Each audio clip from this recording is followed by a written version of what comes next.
Assalamualaikum, salam dari Kuching ya. Hari ini cikgu akan bagi tips bagaimana cara kita nak bagi akar cycle tumbuh dengan cepat ya. Caranya ialah kita gunakan kata seperti ini ya. Caranya ialah kita lukakan batang.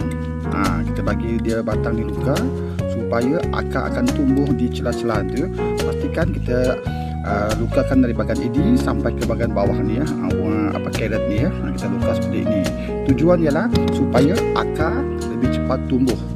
Untuk media kita gunakan seperti biasa, media untuk tanaman cycle ya. Kita masukkan seperti ini ya. Kita tambus ya.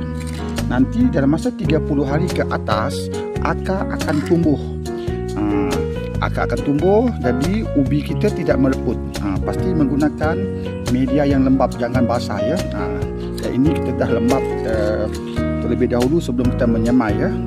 Nanti akan tengok ya, 30 hari ke atas ubi ini akan tumbuh akar, kemudian tanaman kita akan tumbuh subur ya. Ini cara cikgu buat. Ini adalah Cycas Cotiana ya. Terima kasih. Semoga video ini bermanfaat untuk anda semua. Assalamualaikum.